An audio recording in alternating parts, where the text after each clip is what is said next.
আসসালামু আলাইকুম। সৌদ মাম কিচেনে সবাইকে শুভেচ্ছা জানাচ্ছি একটি রেসিপি দেখার জন্য। আজকে ওভেন ছাড়াই এই বানরুটিটি তৈরি করব, আর মাত্র 2 কাপ ময়দা দিয়ে আমি বানরুটিটি তৈরি করেছি, আর খেতে ভীষণ মজা হয়েছিল, দোকানের থেকে অনেক বেশি মজা। আর কোনো ওভেন লাগবে না, আমি চুলাতেই তৈরি করে দেখাবো। চলুন তাহলে রেসিপিটি শুরু করি। প্রথমেই আমি এখানে 2 কাপ ময়দা নিয়ে নিলাম। তো আমি এখানে ময়দা নিয়েছি, আপনারা চাইলে কিন্তু এখানে আটাও দিতে পারবেন। দিচ্ছি স্বাদ মতো লবণ, আর লাগবে এখানে 2 চা চামচের মতো চিনিটা আসলে স্বাদ অনুযায়ী দিতে পারবেন, একটু কম বেশি করে। আর হাফ চা চামচের মতো দিয়েছি ইস্ট, আর 2 চা চামচের একটু বেশি দিয়েছি আমি গুঁড়া দুধ। আপনি কিন্তু ইস্ট এখানে কোনোভাবেই বেশি ব্যবহার করবেন না, ইস্ট বেশি দিলে কিন্তু একটা গন্ধ আসবে, রুটিটা খেতে ভালো লাগবে না। এখন এই শুকনো উপকরণগুলো ভালোভাবে একটু মিশিয়ে নিব।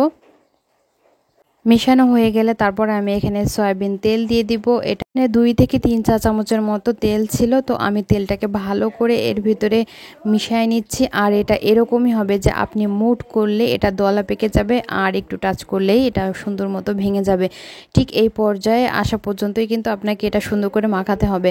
তারপর আমি এখানে নর্মাল পানি দিয়ে দিলাম। এটা কিন্তু গরম পানি না, এমনি আমরা যেরকম পানি খাই ঠান্ডা পানি, সেই পানিটাই আমি এখানে দিয়ে দিলাম। আমি এখানে 1 কাপ পানি নিয়েছি, অল্প অল্প করে দিয়ে আমি একটা ডো তৈরি করে নেব। ডোটা কিন্তু খুব বেশি শক্ত হবে না, একটু নরম নরমও হবে। আর এখানে যে দেখুন, আমার 1 কাপ পানি কিন্তু পুরা লাগেনি, হাফ কাপের একটু বেশি লেগেছে। আর এই যে মাখানো হয়ে গেছে, আর উপর থেকে আমি আর একটু তেল দিয়ে ভালো করে এইভাবে একটু 2 হাত দিয়ে সুন্দর করে একটা গোল করে নেব। এটা করার জন্য কিন্তু একটু হাতে তেল মাখিয়ে নিতে হবে, না হয় কিন্তু হাতে লেগে যাবে আর গোলটা সুন্দর মতো হবে না। এই স্টেপটা কিন্তু খুবই ইম্পর্টেন্ট, এটা কিন্তু করতেই হবে। এরকম গোল করে সব কিছু নিচে নিয়ে যেয়ে তারপরে এরকম একটু মুড়িয়ে আমি একটা বোলের ভিতরে রেখে দেবো। যে বোলের ভিতরে আমি ময়দাটা মাখিয়েছি ওটার ভিতরে ওপর থেকে সুন্দর করে তেল লাগিয়ে দিয়েছি, বাটিতেও পাশ দিয়ে তেল লাগিয়ে দিয়েছি।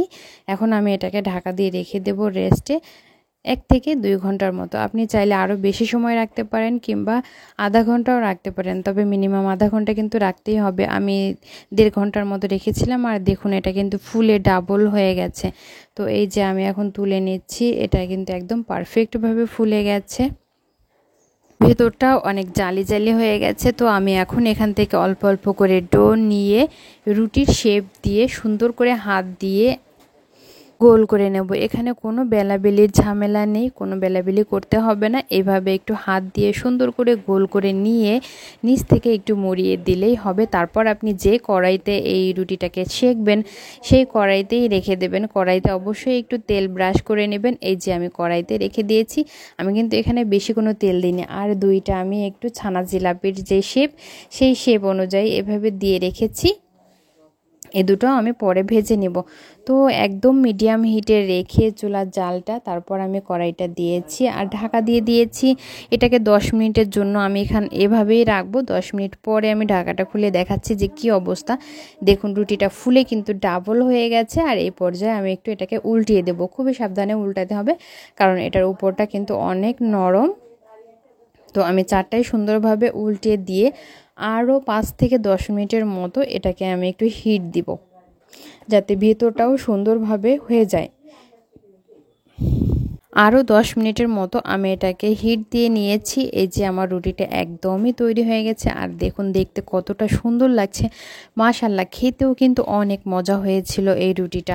তো আর যে জিলাপির শেপ দিয়ে বানিয়েছিলাম ওই রুটি 2টাও কিন্তু আমি এখন ভেজে নিব। তার জন্য কড়াইতে দিয়ে ঢাকা দিয়ে দিয়েছি, আর এগুলো আমি সার্ভ করে দিয়েছি। আমার বাচ্চারা খুবই মজা করে খেয়েছে। বিকালের নাস্তায় কিন্তু এরকম রুটি বানানোই যায়, আর খুবই কম সময়ে বানানো যায়। রেসিপিটি ভালো লাগলে লাইক, কমেন্ট ও শেয়ার করতে ভুলবেন না। যদি আমার ভিডিওটি ফেসবুক পেজ থেকে দেখে থাকেন তাহলে অবশ্যই পেজটি ফলো দিয়ে রাখবেন, যাতে আমি কোনো ভিডিও আপলোড দিলে সেটা আপনি দেখতে পান। আর যদি ইউটিউব থেকে দেখে থাকেন তাহলে আমার চ্যানেলটি অবশ্যই সাবস্ক্রাইব করে রাখবেন। সবাই ভালো থাকবেন, আল্লাহ হাফেজ।